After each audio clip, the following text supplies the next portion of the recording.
One day, someone in a gathering left and asked for his money back because he thought Abraham was advocating for Trump.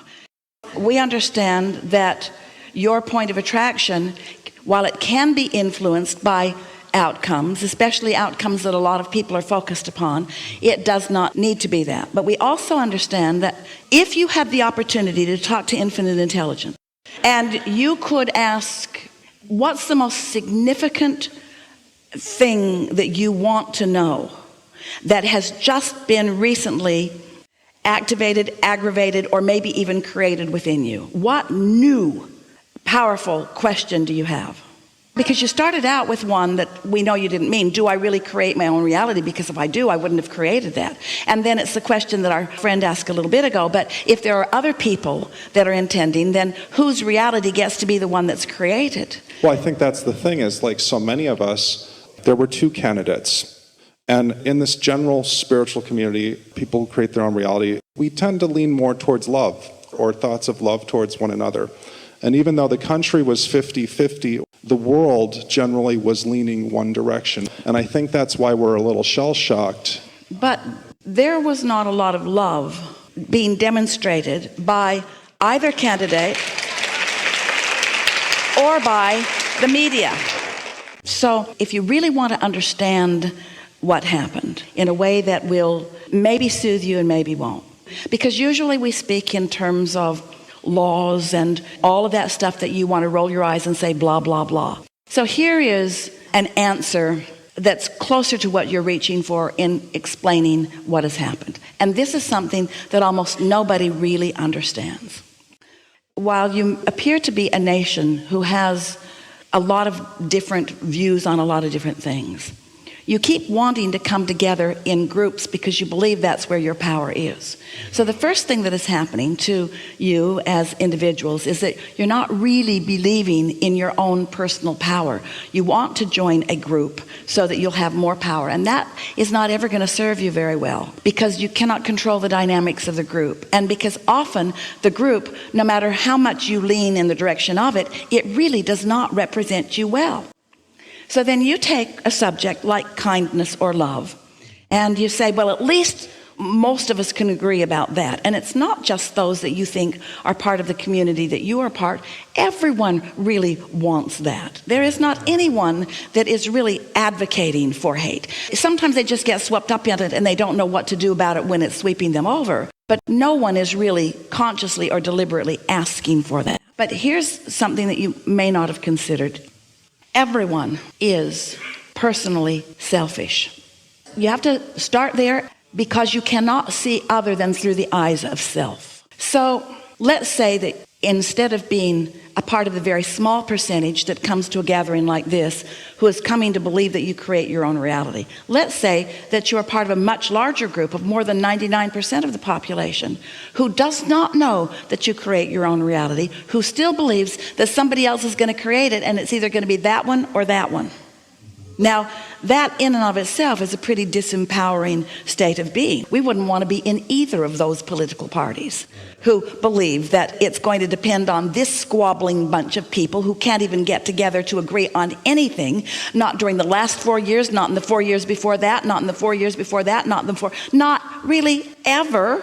So if you've come to believe that your well-being depends upon what they are going to agree on, and they have made it very clear to you that they have no intention of ever agreeing with each other ever, even if somebody over there has a good idea, we're still not going to agree with it.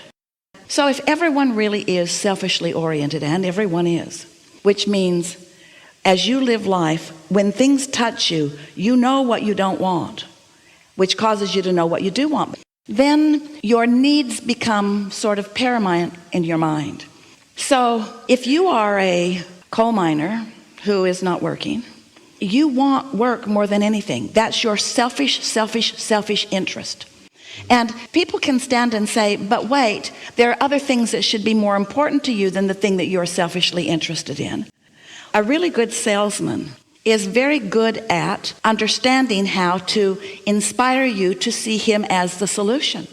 So this conversation is about a population that was feeling so much out of controlness with no options other than this one or this one. And so it is logical that the one that is speaking directly to their selfish interest would be the one who would get their ear. Right. Isn't it? Because my selfish interests were at least being listened to. But the current outcome is also the bouncing off place for so much that is so much better. And so it is our desire that anyone that's focused upon this with any sincere, and we know you have sincere concern, and there are a lot of people that are feeling sincere concern about this. It is our desire that you just get a little whiff of this. It makes no difference who thinks they are in control of you. They aren't.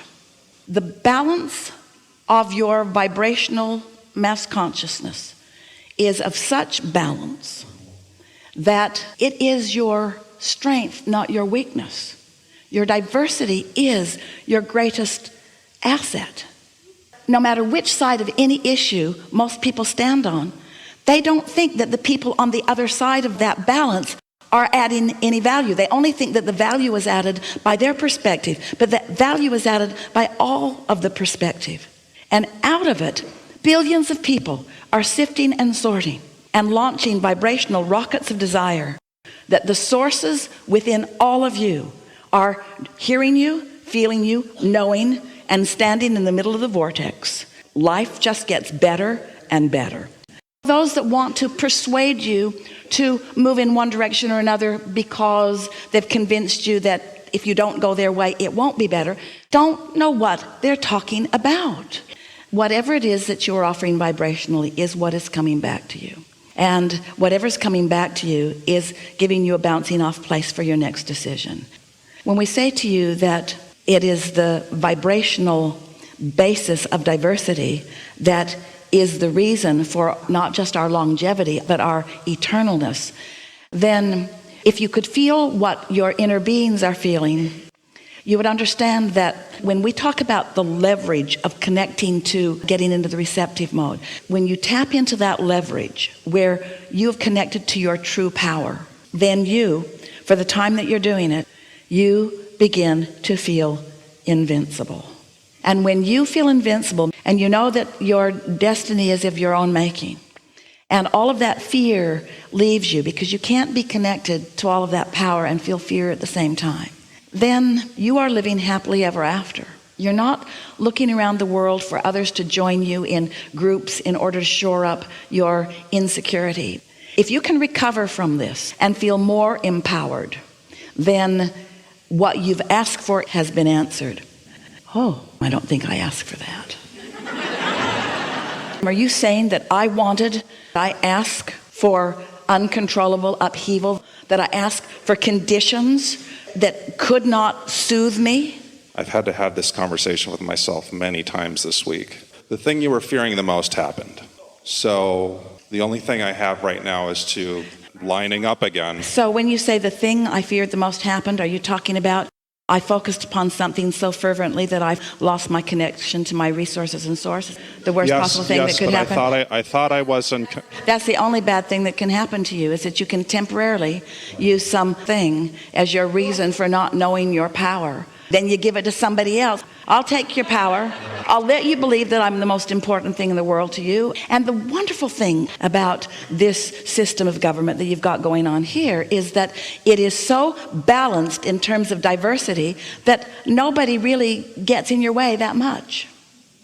And what's worrying you is that you think that, oh, now more people are going to be in the way of what I want. And they've not been giving you what you want anyway. They haven't been giving you what you want anyway. It doesn't matter which one of them, which group is in power. They're not ever the vortex through which your good comes, but they are often the subject by which you deny your own vortex.